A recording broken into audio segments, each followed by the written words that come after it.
यशवंतराव चव्हाण महाराष्ट्र मुक्त विद्यापीठ हे एकमेव महाराष्ट्रातलं विद्यापीठ, कृषी विद्यापीठ आपण असं म्हणतो की ज्याच्यामध्ये कृषी विज्ञान केंद्र आहे. ते सगळे शास्त्रज्ञ शेतकऱ्यांना प्रत्यक्षात उत्पादन वाढीसाठी, वाढलेल्या उत्पादनाचं शेतकऱ्यांनी एकत्र येऊन कंपनी स्थापन करून त्याचं व्यवस्थापन कसं करायचं याचे धडे खरं तर या अभ्यासक्रमातून त्यांना दिले. विकण्यासाठीचा भाव वाढत असतील तर उत्पादन इकडे तितक्या प्रमाणात नसतं. मग ते एकाच शेतकऱ्याकडे छोटं कमी उत्पादन झालं तर ते वाहतुकीसाठी परवडत नाही आणि म्हणून त्याचं संघटनात्मक एकत्रीकरण येणं हा सगळ्यात त्यातला महत्त्वाचा मुद्दा आहे. परंतु या भारताचा असणारा त्याला आपण एक्सपोर्टमधला निर्यात करण्याचा वाटाही त्याच्यातून आपण हरीचा वाटा म्हणतात. तसं यशवंतराव चव्हाण महाराष्ट्र मुक्त विद्यापीठानं कृषी क्षेत्रातले वेगवेगळे अभ्यासक्रम आणून या राष्ट्र उभारणीमध्ये आणि या कृषीप्रधान देशाला त्याला साजेसे असणारे परंतु ग्राउंडवर लेवून राहून काम करणारे अभ्यासक्रम आणले. एक जो प्रश्न आहे की कृषी शिक्षण यापूर्वी कुठलंही घेतलेलं नाहीये, तरी सुद्धा हा अभ्यासक्रम जो आहे तो करता येईल का? यातले तुम्ही जे अभ्यासक्रम सांगितले ते करता येतील? कृषी शिक्षणाचा बॅकग्राऊंड नाहीये, फक्त कृषीमधली आवड पाहिजे आणि ती आवड जर असेल तर कृषी विषयक ब क ड इथे संपूर्णपणे शिकवलं.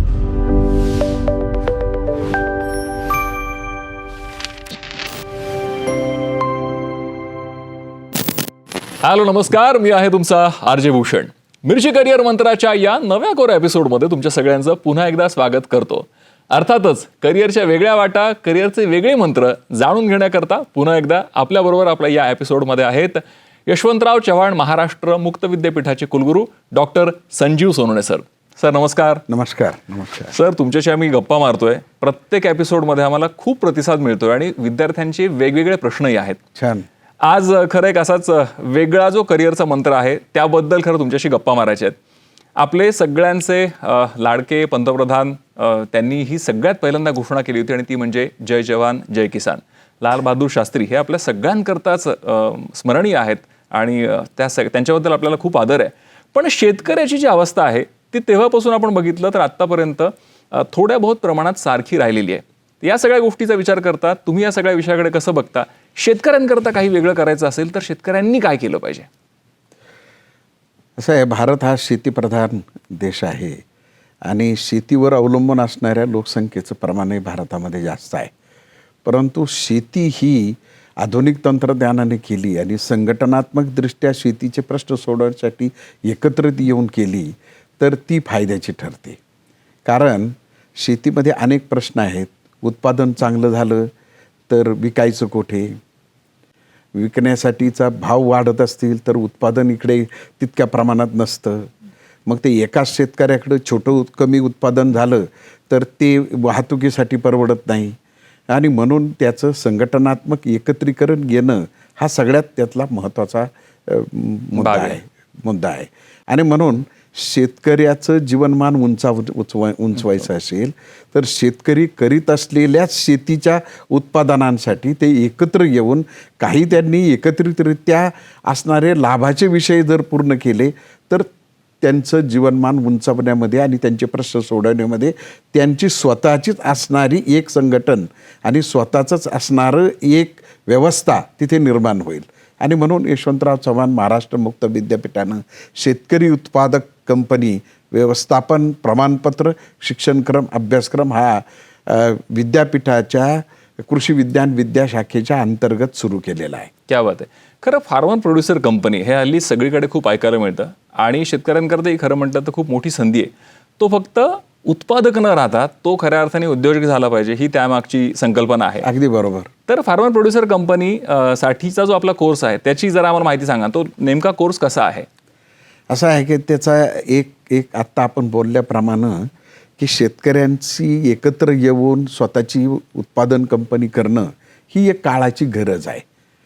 त्याचं कारण असं आहे की छोटे छोटे शेतकरी आहेत, अल्पभूधारक शेतकरी आहेत. त्यांनी एकत्र येऊन कोणतं उत्पादन घ्यायचं, त्या उत्पादनामध्ये त्यांना मिळणारा बाजारभावाच्या विषयीची विचारविनिमय करणं, त्याचप्रमाणे त्यांनी कोणती खतं घालायची, त्याच्यावर जर रोग आला तर कोणती औषधं फवारायची, या सगळ्याच्या एकट्या शेतकऱ्याला सगळं हे मॅनेज करणं, त्याचं व्यवस्थापन करणं स्वतःची चिठ्ठी छोटी असल्यामुळे शक्य नाही. बरोबर. पण असे शेतकरी एकत्र, खूप शेतकरी एकत्र आले तर त्यांनी जर एखादी कंपनी काढली तर तिचं व्यवस्थापन कसं करायचं? कारण कंपनी काढणं सोपं आहे, कोणीतरी त्यांना मदत करून कंपनी स्थापन करून देईन, परंतु त्यांच्या गरजा पूर्ण होण्यासाठी तिचं चलनवलन कसं चालावं, तिचं व्यवस्थापन कसं चालावं, याच्यासाठीचं शास्त्रशुद्ध म्हणजे व्यवस्थापनाचं त्यांना धडे देण्यासाठी हा अभ्यासक्रम आपण आणलेला आहे. क्या बात आहे. त्यातला तो 10वी पास असला तरी चालतो. आणि तो 6 महिन्याचाच आहे, त्यामुळे कालावधी छोटा आहे. त्यात पुन्हा त्याला काही मार्गदर्शन लागलं तर पूर्ण केल्यानंतरही कंपनी स्थापन करण्यासाठी विद्यापीठ त्यांना मदत करतं. आणि योगायोग असा आहे की यशवंतराव चव्हाण महाराष्ट्र मुक्त विद्यापीठ हे एकमेव महाराष्ट्रातलं विद्यापीठ, कृषी विद्यापीठ आपण असं म्हणू, की ज्याच्यामध्ये कृषी विज्ञान केंद्र आहे. आणि ते सगळे शास्त्रज्ञ शेतकऱ्यांना प्रत्यक्षात उत्पादन वाढीसाठी, वाढलेल्या उत्पादनाचं शेतकऱ्यांनी एकत्र येऊन कंपनी स्थापन करून त्याचं व्यवस्थापन कसं करायचं याचे धडे खरं तर या अभ्यासक्रमातून त्यांना दिले, त्या निमित्ताने मिळतात. मला खरं सगळ्यांना या निमित्ताने सांगायचं आहे की यशवंतराव चव्हाण महाराष्ट्र मुक्त विद्यापीठामध्ये माझं खूप वेळा जाणं झालं आहे. आणि तुम्ही खरं आवर्जून विद्यापीठ बघायला या. इथे तुम्ही आलात ना तर इथे खूप वेगवेगळे प्रयोग होतात. खरं कृषी विद्यापीठ तसं नाही आहे, पण इथे तुम्हाला प्रचंड आंब्याची झाडं दिसतील, नारळाची झाडं दिसतील, आणि या सगळ्यांपासून वेगवेगळ्या गोष्टी बनवल्या जातात. म्हणजे सर, परवा मी विद्यापीठात फिरत होतो तर नारळापासून बनणारं जे तेल आहे ते मला विद्यापीठामध्ये बघायला मिळालं. सो अशी उत्पादनं सुद्धा तुम्ही करता. याच्या मागची प्रेरणा काय? विद्यापीठात आपण हे सगळं करतो, याची प्रेरणा काय? प्रेरणा इतकी साधी आहे की शेतकरी जेव्हा जवळजवळ दरवर्षी कृषी विज्ञान विद्यापीठामध्ये, आपल्या विज्ञान केंद्रामध्ये 20 ते 22,000 शेतकरी मधमाशी पालनाचा असेल, रेशीम उत्पादनाचा असेल, मत्स्यपालनाचा असेल, शेळी पालनाचा असेल, किंवा आता नव्यानं सुरू होत असलेला गाईचा गोठा आहे, नंतर आपले ज्या नर्सरी व्यवस्थापन आहे, या सगळ्या वेगवेगळ्या अभ्यासक्रमांसाठी ते इथे येतात. पण इथे आल्यानंतर आपल्याकडं काय आहे, समजा नारळाची झाडं आहेत इथे, तर त्याच्यातूनच आपल्याला काय उत्पादन करता येईल की जेणेकरून नुसता नारळ विकण्याच्या ऐवजी नारळाचं तेल विकलं तर त्याचं व्हॅल्यू ॲडिशन कसं होतं, उरलेल्या शेंडीतून पुन्हा आपल्याला काही दुसरी उत्पादनं करता येतात का, ह्या सगळ्याची चाचपणी करता एक आपण अत्यंत 60,000 रुपयामध्ये ती मशिनरी घेऊन आपण तो एक छोटासा उद्योग सुरू केलेला आहे, जेणेकरून येणाऱ्या शेतकऱ्यांना एक उदाहरण व्हावं. सर, मला आणखीन एक सांगायला आवडेल आणि तुम्हाला सगळ्यांना सांगायला आवडेल की जेव्हा कधी आंब्याचा सीझन येईल, नक्की यशवंतराव चव्हाण महाराष्ट्र मुक्त विद्यापीठामधले आंबे घ्यायला या. खूप गोड आणि नैसर्गिकरित्या पिकवलेले आंबे असतात. हे मार्केटिंग नाही आहे, पण मी खरंच सांगतो, म्हणजे मी खूप वेळा आंबे इथून घेऊन गेलोय म्हणून या निमित्ताने. सर, मला असं विचारायचं आहे की जसा हा फार्मर प्रोड्युसर कंपनीचा आपल्याकडे कोर्स आहे, याच्या व्यतिरिक्त कृषीशी संलग्न आणखीन काय काय शिक्षण आपल्याकडे मिळतं? असं आहे की बरेच अभ्यासक्रम आपण आता यावर्षी आपण नव्यानं केला आहे, तो म्हणजे रेशीम उत्पादन. तोही केलेला आहे. त्याची मागणी खूप आपल्याकडे असल्यामुळे तीची आता एक तो नवा उद्योग काही क्षेत्रामध्ये आहे, परंतु त्याचं शास्त्रीय ज्ञान त्यांना मिळालं पाहिजे. मी जर ती तुतीचं लागवड केली तर तो किडा कुठून आणायचा, त्याचं व्यवस्थापन कसं झालं पाहिजे, त्याचा कोश निर्माण झाल्यानंतर रेशीमच्या त्यातून बाहेर कसा काढायचा, त्याला मार्केट कुठं आहे, बाजारपेठ कुठे आहे, या सगळ्याचं आपण या कोर्समध्ये शेतकऱ्यांना जे ज्ञान आहे ते देतो. शिवाय एवढ्यावरच नाही तर क्षेत्रभेट हे त्याचं वैशिष्ट्य आहे. जिथं जिथं शेतकऱ्यांनी रेशीम उत्पादनाचे फार्म्स आहेत त्यांचे, त्या शेतावर आपले जे विद्यार्थी आहेत, त्याचे कोर्स करणारे आहेत, ते तिथे भेट देतात, तिथे थांबतात, त्या शेतकऱ्याला प्रश्न विचारतात आणि संपूर्ण सायकल समजून घेतात की जेणेकरून मला स्वतःला हे करायचं असेल तर एक उदाहरण म्हणून, जिवंत उदाहरण म्हणून त्या क्षेत्रभेटीतून त्यांना खरं तर त्याचं उदाहरण मिळतं. क्या बात आहे. आणखी आपला मशरूम उत्पादनाचा तर फार असा एक उत्तम प्रकारचा सेट झालेला जो प्रमाणपत्र अभ्यासक्रम आहे. बहुतेक महिला करतात, त्या महिला सगळ्या येतात आणि तो आपल्याला त्या स्वतःही त्याच्यामध्ये मशरूम उत्पादन करून त्याच्या विक्रीसाठी उपलब्ध करून देतात. त्यातला सगळ्यात आणखी एक पॉप्युलर असणारा जो यशवंतराव चव्हाण महाराष्ट्र मुक्त विद्यापीठ यांनी क्रांती घडवली असं आपण म्हणू, तो आहे माळी प्रशिक्षण प्रमाणपत्र अभ्यासक्रम. आणि त्याचप्रमाणे नर्सरी व्यवस्थापन. असे जे अभ्यासक्रम आहेत ते काही 1 वर्षाचे आहेत, काही कृषी व्यवस्थापन म्हणून जो संपूर्णपणे शेतीचंच व्यवस्थापन कसं करायचं ते आहे. आपण AI बेससुद्धा शेती AI फॉर फार्मर्स हा सुद्धा छोटा मायक्रो कोर्स आपण आणलेला आहे. आणि नर्सरी व्यवस्थापनातून तर फार मोठी क्रांती झालेली आहे. साधारणपणे त्यानंतर आणखी कृषी पत्रकारिता त्याचा सुद्धा आपल्याकडे अभ्यासक्रम आहे. कृषी क्षेत्रातल्या परंतु फार मोठं शिक्षण नसलेली 10वी 12वी झालेले परंतु कृषी क्षेत्रामध्ये आपल्याला करिअर करू इच्छिणारे आणि ज्याची गरज आहे ते अशा प्रकारचे कोर्सेस आहेत. आता नवा मंत्र काय आलेला आहे आजकालच्या शिक्षणातला नवा मंत्र काय आहे की AI आलेला आहे. मग AI वर ज्याचा प्रभाव पडणार नाही, म्हणजे AI मुळे त्याच्यावर परिणाम होणार नाही अशा प्रकारचे जे अभ्यासक्रम आहेत ते इथून पुढे डिमांडेड राहणार आहेत. कारण IT सारख्या क्षेत्रामध्ये AI काम करेल, परंतु हे जे शेतीचे उत्पादन आहे हे AI मार्गदर्शन करेल, परंतु प्रत्यक्षात तर करावं लागणार आहे. नर्सरी उत्पादन करावं लागणार आहे, माळ्याला प्रशिक्षण घेऊन ते करावं लागणार आहे.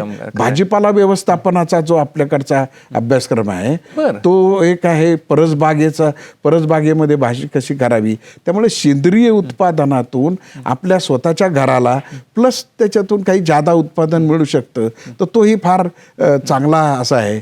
फुलशेतीचा व प्रांगण उद्यान आपण जे म्हणतो, जे म्हणजे मी आता सांगितल्याप्रमाणे परसबागेसारखी, हे सुद्धा फार पॉप्युलर कोर्सेस आहेत. याच्यातून गृहिणी करतात, शेतकरी करतात, तरुण शेतकरी करतात. फुलबागेतून सुद्धा खूप मोठं एक्सपोर्ट करणारे आपले विद्यार्थी आहेत. त्यांनी स्वतःच्या ग्रीन हाऊसमध्ये पॉली हाऊसमध्ये ही उत्पादनं तयार करून परदेशातही ते पाठवतात. अशा प्रकारचे कृषीविषयक अनेक अभ्यासक्रम आपण केलेले आहेत गरजेप्रमाणे. त्याच्यातून त्यांची शेतकऱ्यांची तर प्रगती झालेलीच आहे, परंतु या भारताचा असणारा ज्याला आपण एक्सपोर्टमधला निर्यात करण्याचा वाटाही त्याच्यातून आपण खारीचा वाटा म्हणतात तसं यशवंतराव चव्हाण महाराष्ट्र मुक्त विद्यापीठानं कृषी क्षेत्रातले वेगवेगळे अभ्यासक्रम आणून या राष्ट्र उभारणीमध्ये आणि या कृषीप्रधान देशाला त्याला साजेसे असणारे परंतु ग्राउंडवर लेवून राहून काम करणारे अभ्यासक्रम आणले आहेत. आणि विशेष म्हणजे या सगळ्या अभ्यासक्रमांना फक्त 2 अटी आहेत. एक 10वी पास असला पाहिजे आणि दुसरं त्याचं वय 18 वर्षाचं असलं पाहिजे. याच्या व्यतिरिक्त काही नाही. आणि जो येईल त्याला प्रवेश आहे, म्हणजे त्याचं मेरिट नाही, त्याला काही बाकी काही चिठ्ठी लागत नाही, काहीही नाही. त्यांनी यायचं आणि प्रवेश घ्यायचा असा तो आहे. आणि त्याचं शुल्क सुद्धा अत्यंत अल्प आहे, माफक आहे. 6 महिन्यापासून 2 वर्षापर्यंतचे असे छोटे छोटे अभ्यासक्रम आपल्याकडे आहेत. सर, आता तुम्ही सांगत होते, मी खरंच अवाक होऊन ऐकत होतो. मला वाटतं एक 12-14 कोर्सेसची आपण माहिती दिली असेल आणि सर्टिफिकेट कोर्स त्यामध्ये काही असतील किंवा 2 वर्षाचे पूर्ण कोर्सेस असतील. शेतकरी हा खरं खूप महत्त्वाचा मुद्दा आहे. आपण असं म्हणतो की 70% शेतकरी आपल्या देशभरामध्ये आहेत. इतर कुठल्या खरंच विद्यापीठामध्ये एवढे कोर्सेस आहेत इतका बारीक विचार करून बनवलेले? हो आहेत, परंतु इतर विद्यापीठामध्ये नियमित येऊन करावं लागतं. इथे शेतकरी शेती करता एक आठवड्याभर येतात, पुन्हा शनिवार रविवारी येतात किंवा त्यांच्या सवडीच्या यांनी ते अभ्यासक्रमांचं जे आपलं वेळापत्रक आहे ते लावलेलं असतं. त्यामुळे त्यांना खरं तर आपली शेती न सोडता किंवा कोणाचा शेळी पालनाचा व्यवसाय असेल, मत्स्यपालनाचा असेल, स्वतःची छोटी नर्सरी असेल, ती बंद न करता हे अभ्यासक्रम करून त्यांना त्यातलं वरच्या स्तराचं ज्ञान आणि ज्याला कौशल्य म्हणतो ते आत्मसात करता येतं.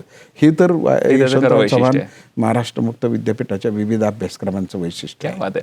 सर, मग अशी फार्मर प्रोड्युसर कंपनीबद्दल आपण बोललो, खूप सगळे विद्यार्थी तुम्हाला येऊन भेटत असतील, तुमच्याशी गप्पा मारत असतील, पण त्यातले 1-2 उदाहरणं अशी कुठली आहेत की फार्मर प्रोड्युसर कंपनीचा कोर्स त्यांनी केला आणि त्यानंतर त्यांनी एक वेगळी भरारी मारली, जे आज उदाहरण म्हणून इकडे आपल्याला सगळ्यांना सांगायला आवडेल?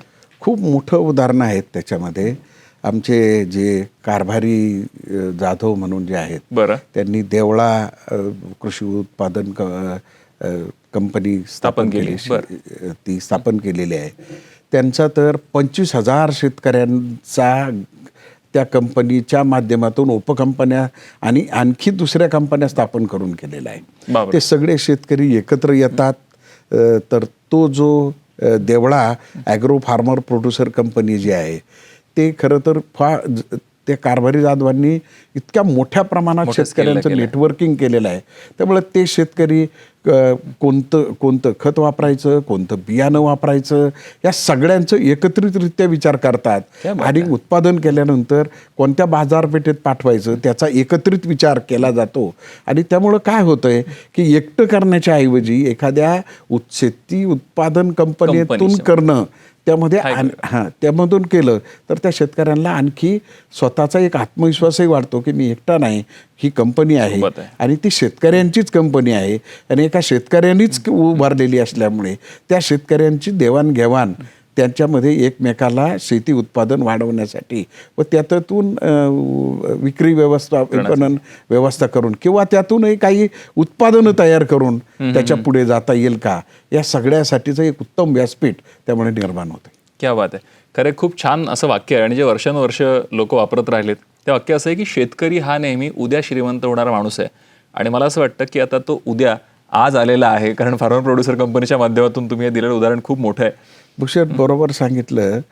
कारण त्याला श्रीमंत करण्यासाठी कोणतं ज्ञान आणि कौशल्य लागेल, त्याला संघटन केलं पाहिजे, त्यांनी कंपन्या कशा एकत्र करायच्यात त्याच्यासाठी एकत्र आलं पाहिजे. आणि विशेष म्हणजे हे जे कारभारी जाधव आहेत त्यांची जी देवळा फार्मर प्रोड्युसर कंपनी आहे, त्यांचे जे सगळे सदस्य आहेत आणि इतर त्यांनी केलेल्या सगळ्या कंपन्या आहेत, त्यांची आज रोजी 200 कोटीचा टर्नओव्हर आहे. त्यांची उलाढाल 200 कोटींची आहे. आणि ह्या म्हणजे ही जादू करू शकतात.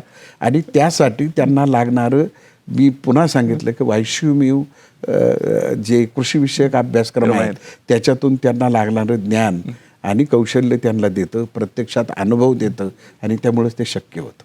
सर 200 कोटी म्हणजे एखाद्या कॉर्पोरेट कंपनीला लाजवेल एवढा टर्नओव्हर आहे त्यांचा. हो, पण हे शेतकरी एकत्र आल्यामुळे आणि त्या कंपन्या कशा चालवायच्यात त्याचं ज्ञान त्यांना या अभ्यासक्रमातून मिळाल्यामुळे त्यांनी ते सगळी हे आश्चर्यकारक असणारं यश करून दाखवलेलं आहे. क्या बात आहे. सर फार्मर प्रोड्युसर कंपनीचं तुम्ही हे उदाहरण दिलं, असं आणखीन काही एखादं वेगळं उदाहरण या निमित्ताने सांगता येईल? अनेक छोटे मोठे उदाहरणं आहेत.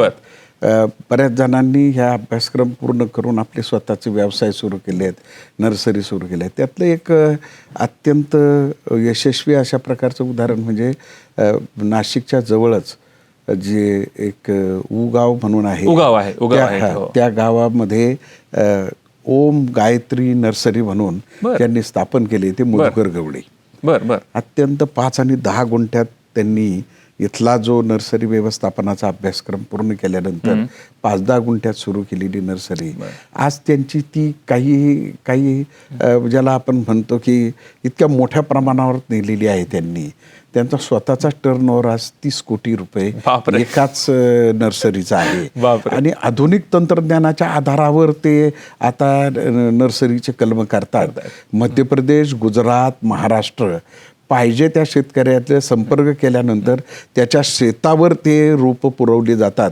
वेगवेगळ्या प्रकारची रोपं, ते कांदा, आपले टोमॅटो आहे, वांगी आहेत, अनेक प्रकारचे कोबी, फ्लावर, या शेतीचे जे लागतात ते करतात. आणखी एक त्यांचं वैशिष्ट्य म्हणजे ते इतके आधुनिक तंत्रज्ञानाने करतात की अगदी 15 दिवसाचं जे रोप आहे त्याच्यावर सुद्धा ते कलम करतात.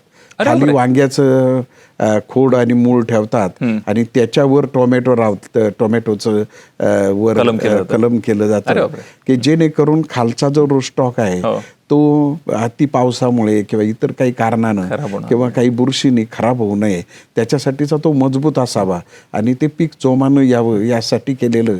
ते पूर्वी हाताने करायचे, आता त्यांच्याकडे मशीन आहे आणि एका मिनिटाला हजारो अशी कलम बाहेर पडतात जी कलम करून आणि ती पुन्हा शेतकऱ्यांना ती पुरवली जाते. अत्यंत आधुनिक अशा तंत्रज्ञानावर आधारित ही नर्सरी ओम गायत्री नर्सरी काम करीत आहे आणि अत्यंत यशस्वी अशा प्रकारचा एक वैष्णवीचा विद्यार्थी की ज्याने या नर्सरी उद्योगातून त्यांनी इतरही नर्सरी उद्योजकांना प्रोत्साहन तयार केलं. केलं. नाशिक जवळची ही एक वेगळी आर्थिक क्रांती त्याच्यातून घडून आलेली आहे. तर तुमच्याशी आता बोलताना मला हे खरोखर जाणवत आहे की खरंच किती सोपं आहे ठरवलं तर हे सगळं करणं. जास्तीत जास्त शेतकऱ्यांच्या मुलांनी या सगळ्याकडे वळायला हवं. उगीच जॉब शोधण्यापेक्षा आणि बाकीच्या कुठल्या तरी गोष्टींमध्ये धावपळ करण्यापेक्षा आपल्याकडे शेती आहे, 2 एकर असेल, 4 एकर असेल, 10 एकर असेल, त्यांनी हे सगळे कोर्सेस केले तर त्यांचं आयुष्य खरंच बदलायला मदत होईल. 100% हे उदाहरणच आहेत. ही अत्यंत साधे कुटुंबातून, शेतकरी कुटुंबातून, अल्पभूधारक कुटुंबातून आलेले हे विद्यार्थी होते. त्यावेळेला सुद्धा ते धडपडतच होते आणि त्या धडपडीतून त्यांनी सातत्य, याच्यामध्ये चिकाटी लागते, नवं शिकण्याची तयारी लागते, नवीन बदल काय होत आहेत ते समजून घेतले पाहिजे.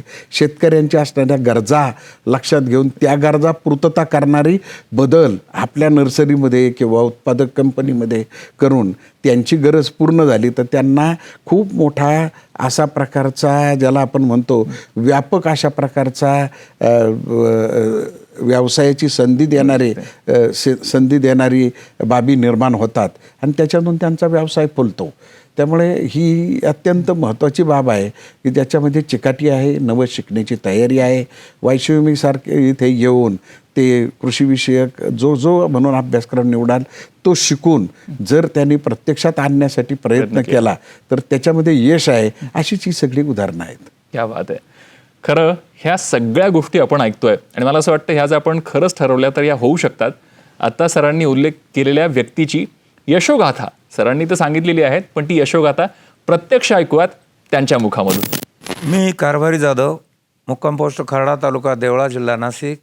मी संस्थापक chairman Deola agro producer company limited, Mahaswarajya FPC federation limited. Farmer producer company हा कन्सेप्ट नव्यानेच 2014 साली सुरू झालेला आहे. त्यातून आमची कंपनी निर्माण झालेली आहे. पुढे जाऊन प्रोजेक्टमधून या कंपन्या निर्माण होत असताना इतरांचं बघून बऱ्याच लोकांनी कंपन्या नोंदणीकडे धाव घेतली, पण योग्य मार्गदर्शन नसल्यामुळे त्या कंपन्या आजही दिशाहीन आहेत, अंधारात चाचपडत आहेत. ती दिशा देण्याचं काम यशवंतराव मुक्त विद्यापीठ यांनी फार्मर प्रोड्युसर कंपन्यांसाठी एक ठराविक कोर्स निर्माण केलेला आहे. त्या कोर्समध्ये सर्वांगीण ज्ञान शेतकऱ्यांना दिलं जातं. यशवंतराव मुक्त विद्यापीठाच्या कोर्समधून आम्हाला एक स्वतंत्र दिशा मिळाली. त्यातून देवळा ॲग्रोच्या आधिपत्याखाली कमीत कमी 100 कंपन्या उभ्या राहिल्या. त्यांचे 250 प्रत्येकी सभासद म्हणले तरी 25,000 शेतकऱ्यांना या कोर्सचा थेट लाभ झालेला आहे आणि महाराष्ट्रभर याचं नेटवर्क निर्माण केलेलं आहे. याच्यासाठी एक संपर्क विद्यापीठाशी प्रत्येक शेतकरी वैयक्तिकरित्या संस्थेच्या मार्फत दोन्ही याच्यातून करू शकतो. हा कोर्स वैयक्तिक शेतकरी करू शकतो, शेतकरी सभासदही करू शकतो, संचालकही करू शकतो आणि करणं गरजेचं आहे. काळाची गरज आहे. उगाच संस्था स्थापन करून दिशाहीन चाचपडत हिंडण्यापेक्षा हे मार्गदर्शक म्हणून मैलाचे दगड आपल्याला कामात येतात. योग्य ते मार्गदर्शक ज्ञान आपल्याला इथून मिळतेच आहे. नमस्कार, मी मधुकर गवळी, राहणार उगाव, तालुका निफाड, जिल्हा नाशिक. ओम गायत्री नर्सरी, आम्ही गेल्या 15 वर्षापासून ओम गायत्री नर्सरीमधून वेगवेगळ्या प्रकारची फळांची, भाजीपाल्याची आणि फुलांची रोपं तयार करून महाराष्ट्रासह MP असेल, छत्तीसगड असेल, गुजरात आहे, राजस्थान आहे, ह्या जवळच्या राज्यांमध्ये जवळपास 1 लाख शेतकऱ्यांपेक्षाही जास्त शेतकऱ्यांपर्यंत, त्यांच्या बांधापर्यंत तयार रोपं आम्ही पोच करतो.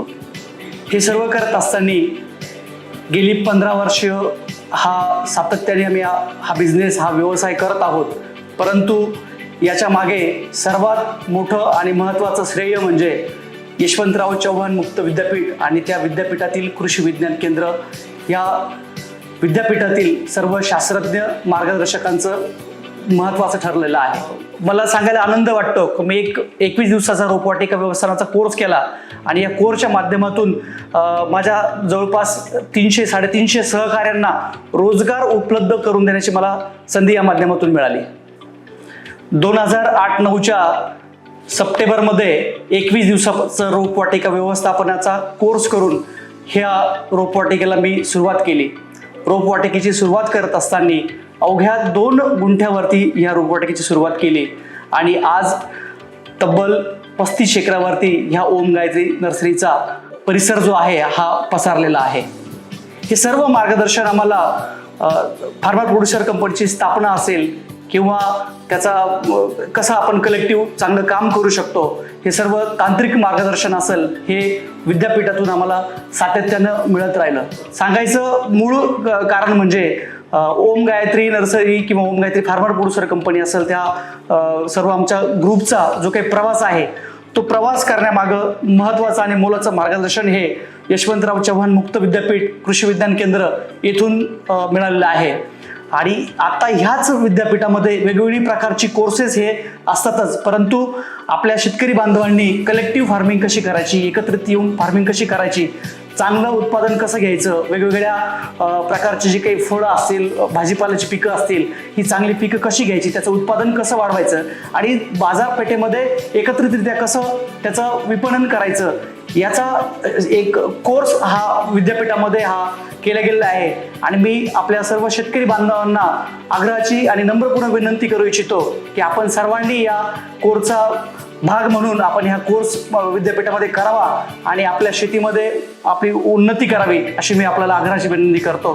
पुनश्च एकदा मी विद्यापीठाचे कृषी विज्ञान केंद्राचे आभार मानेल आणि आपल्या सर्वांना पुढील वाटचालीस शुभेच्छा देतो. धन्यवाद. आपल्या शोचं नावच आहे मिरची करिअर मंत्रा, त्यामुळे मला माहिती आहे तुमच्या प्रत्येकाच्या मनात प्रश्न असणार आहे की आम्ही सगळे कृषीचे कोर्सेस केले तर यातून आम्हाला करिअरच्या नेमक्या संधी काय आहेत. एक्झॅक्टली तो प्रश्न मी सरांना विचारणारच आहे. सर, सगळे विद्यार्थी तुम्हाला आता बघतायत आणि सगळ्यांचे कान याच्याकडे आहेत की करिअरच्या काय काय संधी आहेत. एवढी मोठी शेती देशभरात आहे, 70% शेतकरी आहेत आपण असं म्हणतो. हे कोर्सेस केल्यानंतर करिअरच्या संधी काय आहेत? असं आहे भूषण, आपण जी आत्ता चर्चा केली त्यामध्ये कृषी उत्पादन कंपन्या स्थापन आहे. हो. तर त्या कंपन्या चालवण्यासाठी ज्याने हा अभ्यासक्रम पूर्ण केलेला आहे त्याला त्यातलं ज्ञान आहे. त्यामुळे या 25,000 शेतकऱ्यांनी त्यांची शेती उत्पादन करतात, परंतु त्यांची कंपनी चालवण्यासाठी कोणीतरी मनुष्यबळ लागतं. त्यामुळे तिथे ती एक महत्त्वाची संधी आहे. हे उत्पादनं तयार केल्यानंतर त्यांचं विपणन कसं करायचं, कोणत्या बाजारपेठेत न्यायचं, याच्यासाठीचं पुन्हा एक दुसरं दालन ज्यांना करिअरसाठी शेतीच्या संबंधित आहे. नंतर कृषी तंत्रज्ञान, आधुनिक तंत्रज्ञान त्यामध्ये येतं आहे, तर त्याचासुद्धा आपल्याकडे अभ्यासक्रम आहे.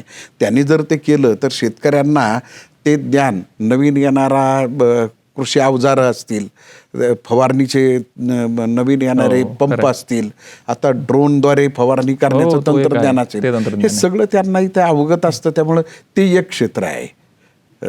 नंतर शेतकऱ्यांनी उत्पादन केलं. आता आपण जर साधं उदाहरण घेतलं तर कांदा उत्पादन इतका महापूर होतो कांद्याचा, पण ते साठवण्याच्या चाळी बांधायच्या कशा, त्या हवाईशीर असल्या पाहिजेत, त्या टिकल्या पाहिजेत, त्याच्यातून त्याचं रचना कशी असली पाहिजे ती उभं करून देणं. आणि हे नुसतं कांदाच नाही तर इतर पिकांची सुद्धा शीतगृह उभे करून त्याच्यामध्ये ती साठवणूक कशी करायची आणि त्या साठवणुकीची काळजी कशी घ्यायची, याचे सुद्धा त्या शेतकऱ्यांना सेवा देणारं एक हे अभ्यासक्रम आपल्याकडे आहेत. आणि ते शेतकऱ्यांना सेवा देऊ शकतात. गमतीचा आणि अगदी आपल्याला वाटणारा परंतु अत्यंत महत्त्वाचा एक नवा व्यवसाय कसा निर्माण झाला. मधुमक्षी पालनाचा अभ्यासक्रम केल्यानंतर आता ज्यांच्या डाळिंबाच्या बागा आहेत किंवा जिथे परागीभवन होणं गरजेचं आहे, अशा ठिकाणी जे शेतकरी ज्यांनी हा कोर्स केलेला आहे ते स्वतः मधमाशाच्या पेट्या पाळतात. आणि ते शेतकऱ्यांच्या त्या शेतामध्ये आज तिथे त्यांचं परागीभवन व्हावं म्हणून फ्लोऱ्यात शेती आल्यानंतर तिथे ते ठेवलं जातं. आणि त्याच्यामुळे ते एका शेतकऱ्याच्या शेतामध्ये आज परागीभवन झालं की नंतर दुसऱ्या आठवड्यात दुसऱ्या, नंतर तिसऱ्या, असा सुद्धा व्यवसाय त्याच्यातून निर्माण झालेला आहे. आणि ज्याच्यामुळं शेतीचं चांगलं उत्पादन वाढून परागीभवन उत्तम झाल्यामुळे 30% उत्पादन वाढतं. त्यामुळे असाही एक मधमाशा पालना म्हणजे आपण फक्त मध मिळतो एवढाच आपण त्या व्यवसायाचा उद्देशाचा विचार करायचो, परंतु आता हा नवाही व्यवसाय याच्यातून निर्माण झाले आहे. अशा शेतकऱ्यांच्या हिताचे अनेक गोष्टी ज्या आहेत ती करणं, कारण शेतकऱ्यांचं जीवन सुलभ होणं, उत्पादन सुलभ होणं, मग ते तंत्रज्ञान असेल, नवे येणारे आधुनिक उत्पादनं जी शेतीमध्ये लागतात ती असेल. अगदी सोपं उदाहरण, खूप पॅकेजिंग कसं करायचं. खूप म्हणजे महत्त्वाचा प्रश्न आहे. खूप महत्त्वाचा ते प्रश्न बॉक्स कसे असतात, त्याचे क्रस्ट कसे असतात, हो. त्याच्या गोण्या कशा असतात, त्याच्यावर तो उत्पादन कोणत्या उत्पादनासाठी ती खूप स्वस्तातली परंतु टिकाऊ आणि काम आपलं यशस्वी होईल अशा प्रकारच्या भरणीसाठी हो. किंवा ते साठवणीसाठी आणि बाजारात नेण्यासाठी असं सुद्धा त्याचे व्यवसाय का फक्त कांदा गोणी पुरवणारा व्यवसाय आहे. बरोबर आहे की नाही? तर असे अनेक व्यवसाय त्याच्या अंगानं इथून कोर्स करणाऱ्याला आपण त्याचं ज्ञान देतो, पुढे तो बाजारात जातो, शेतकऱ्यांबरोबर विचार विनिमय करतो आणि त्या ज्ञानाच्या आधारावर तो आपलं करिअर तिथे फुलवतो. क्या बात आहे. एवढ्या सगळ्या संधी एवढे कोर्सेस केले तर उपलब्ध होऊ शकतात. सर, कुठेतरी शेतकऱ्यांच्या मुलांमध्ये सध्या बाजारभाव नाही किंवा शेतकरी आत्महत्यासारखा एक गंभीर प्रश्न आहे. अशा परिस्थितीत शेतकऱ्यांच्या मुलामध्ये कुठेतरी एक संभ्रमाची अवस्था सध्या निर्माण झाली की मी शेती करावी की नाही करावी. सो तुम्ही जेव्हा ह्या सगळ्या संधी बघताय आणि पुढच्या काळात येऊ घातलेल्या संधी बघताय, या सगळ्या विद्यार्थ्यांना तुम्ही या निमित्ताने काय सांगाल? खरं शेतीमध्ये मोठ्या संधी अजूनही आहेत? खूप संधी आहे शेतीमध्ये. शेती आणि शेतीपूरक व्यवसाय आणि म्हणून शेती आणि शेतीपूरक व्यवसायाचे सगळे अभ्यासक्रम आपण देतो. बरोबर. म्हणजे शेळी पालनाचा असेल, गाई गोठा गोठा कसा करायचा? पालनाचा असेल, दुधापासून केले जाणारे वेगवेगळे पदार्थ असतील, मग ते पनीर असतील. आता आपले एक विद्यार्थी जे सिन्नरमध्ये त्यांच्या अवतीभोवती त्यांची जी फुले डेअरी आहे, बरं.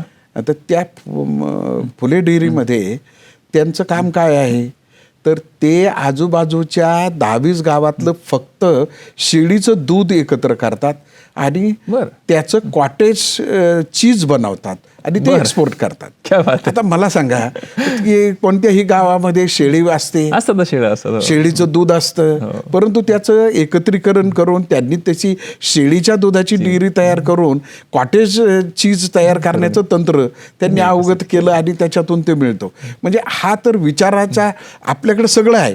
त्यामुळे काय आहे आणि त्याच्यातून काय संधी आहेत ते ओळखून जर करिअर आपण जर निवडलं तर मला वाटतं यश अगदी जवळ खूप आहे. सोपं आहे. सर, एक वैयक्तिक प्रश्न, शेती तुमचा आवडता विषय आहे का? तुम्हाला शेती आवडते का? मी शेतकऱ्याचाच मुलगा आहे. मी शेती पूर्ण मला बाजरी पेरता येत नव्हती, बाकी सगळं बी करायचो, दारे धरायचो. नंतर पूर्वी आता सगळीकडे आधुनिक शेती आली, पण त्यावेळेला खळं करणं असायचं, उफणणे असायचं, ते भरणे असायचं. सगळं केलंय तुम्ही? सगळं करायचं. सगळी शेती मी उत्तम प्रकारे करू शकतो.